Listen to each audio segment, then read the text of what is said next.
My name is Jennifer Gleeson Blue, and I am a founder of Get There From Here, which is a coaching company that uses the power of story, incidentally, which is very convenient for this series, to help creative individuals and organizations get to the stuff that matters.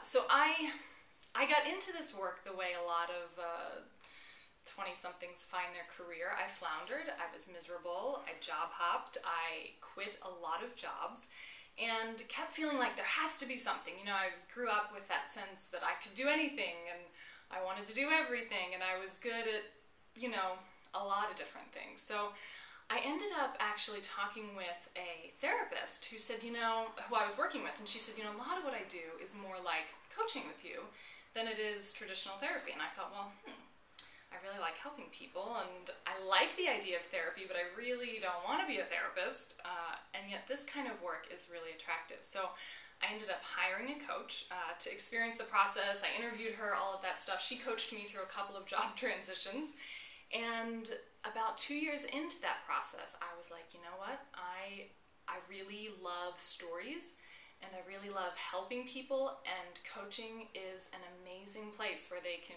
intersect.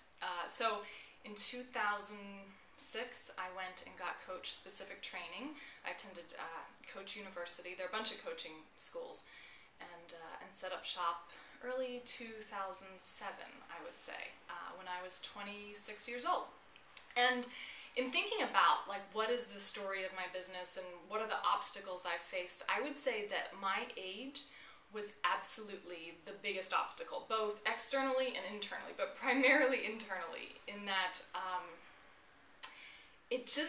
coaching is a world filled primarily with 50 and 60 something women who have had entire careers in some industry doing something very specific, often human resources, or therapists who transition, or, you know, entire career shifters. And here I come at 26 feeling like, do I have anything to offer? Is it okay to become a coach and support people in creating their own authentic lives and creating stories that they want to tell in their own lives when I'm just 26?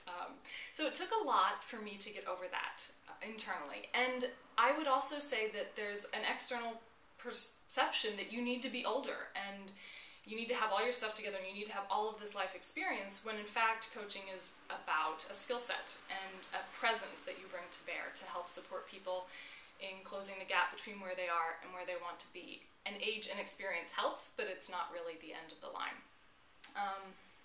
So I would say that was probably my biggest obstacle that I faced. In terms of pros and cons of owning your own business, I love it.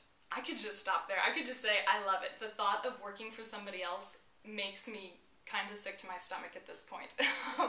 I guess because I've been doing this for 3 years, and for me it provides the flexibility and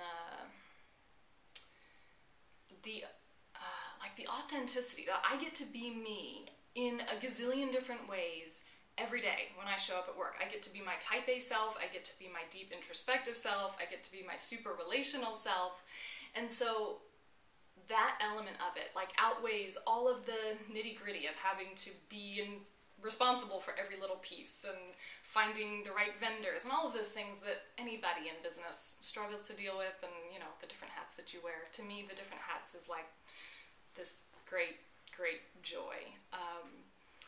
And a typical day looks like me getting up at 8:30. I'm an avid sleeper and I let myself sleep.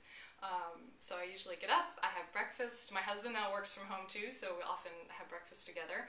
And I coach Tuesday, Wednesday, Thursday, so on Monday and Fridays my days stay wide open for writing and blogging and prepping and thinking and business development, all of that. And then on Tuesday, Wednesday, Thursday I coach, and in the rest of my time, when I don't have clients during those days, I continue with my writing and prepping and business development and all of those good things.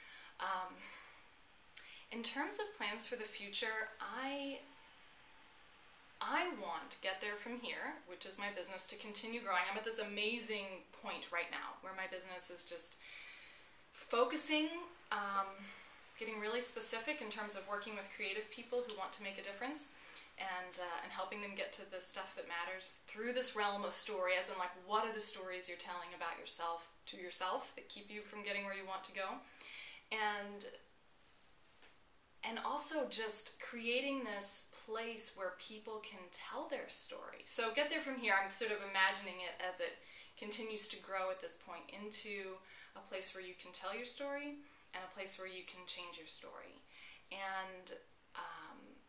And so that it's increasingly becoming bigger than me. I'm tapping into other partners, and I'm looking to connect with more coaches who can do this kind of work around story, and create retreats and all of those kinds of things. So that, again, Get There From Here is this destination point, and creates tremendous change in people's lives, and so that people can really get to the stuff that matters, which, after all, is not terribly easy sometimes, and yet is as important as it gets. So that's the story of my business and of me as an entrepreneur, and I look forward to hearing everybody else's.